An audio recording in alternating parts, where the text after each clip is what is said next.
খুব বেয়া লাগিছে আৰু সি মোৰ ঘৰৰ ল'ৰা এইটো আৰু তাক এতিয়া এনেদৰে স্মৰণ কৰিবলগীয়া হৈছে অতি দুখত ভৰি আছোঁ আমি আৰু দুখ লাগিছে আমি ফেমিলিৰ মানুহ হয় নিশ্চয়কৈ আচলতে বাৰে বাৰে মুখ্যমন্ত্ৰী মহোদয় বিশ্বকৰ্মাই কৈ আছে যে এয়া হত্যাকাণ্ড বা তেওঁক ষড়যন্ত্ৰমূলকভাৱে মদ খুৱাই দিয়া হৈছিলে এইবোৰ দিশত আচলতে আপোনাৰ দৃষ্টিত কি ক'ব এইবোৰ কি ক'ব এতিয়া ন্যায় ব্যৱস্থাৰ ওপৰত আমাৰ আস্থা আছে আমি ভাবিছোঁ পাম ন্যায়টো পাম বুলি ভাবি আছোঁ আৰু এইবিলাক ক'ব নোৱাৰোঁ পলিটিকেল কথাও হ'ব পাৰে নাজানো সেইবিলাক কি আৰু প্ৰথমতে কিন্তু খুব দুখ লাগি আহিছে মানে আৰম্ভ যেতিয়াই হৈছে তেতিয়া জুবিনৰ কথাবোৰে মনত মানে কেনেকুৱা আমনি দিছে তেওঁ যে নাই আমাৰ আজিও বিশ্বাস নহয় তেওঁ সদায় অমৰ হৈ থাকিব আমাৰ সকলোৰে মাজত আৰু তেওঁলোকক ধন্যবাদ জনাইছোঁ যে তেওঁলোকে ইমান সুন্দৰকৈ তেওঁলোকৰ মাজত একত্ৰিত হৈ অন্ততঃ জুবিনৰ পৰাই এই শক্তিখিনি তেওঁলোকে পাইছে গতিকে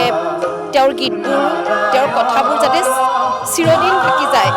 সেইটোৱে মনে প্ৰাণে আশা কৰোঁ আৰু আমি জুবিনৰ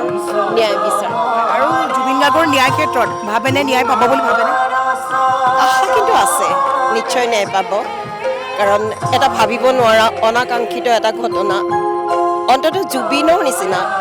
আমাৰ হিয়াৰ আমঠু জুবিনৰ এনেকুৱা হ'ব বুলি আমি কোনোদিনেই কল্পনা কৰা নাছিলোঁ খুব বেয়া লাগিছে আৰু সি মোৰ ঘৰৰ ল'ৰা এইটো আৰু তাক এতিয়া এনেদৰে স্মৰণ কৰিবলগীয়া হৈছে অতি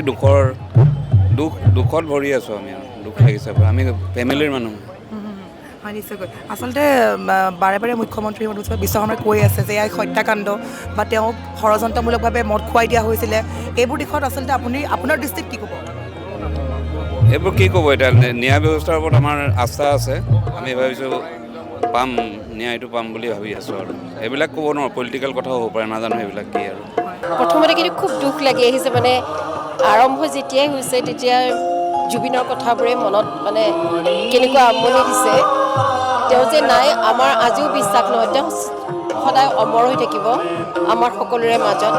আৰু তেওঁলোকক ধন্যবাদ জনাইছোঁ যে তেওঁলোকে ইমান সুন্দৰকৈ তেওঁলোকৰ মাজত একত্ৰিত হৈ অন্ততঃ জুবিনৰ পৰাই এই শক্তিখিনি তেওঁলোকে পাইছে গতিকে তেওঁৰ গীতবোৰ তেওঁৰ কথাবোৰ যাতে চিৰদিন থাকি যায় সেইটোৱে মনে প্ৰাণে আশা কৰোঁ আৰু আমি জুবিনৰ ন্যায় বিচাৰোঁ আৰু জুবিন গাৰ্গৰ ন্যায় ক্ষেত্ৰত ভাবেনে ন্যায় পাব বুলি ভাবেনে আশা কিন্তু আছে নিশ্চয় ন্যায় পাব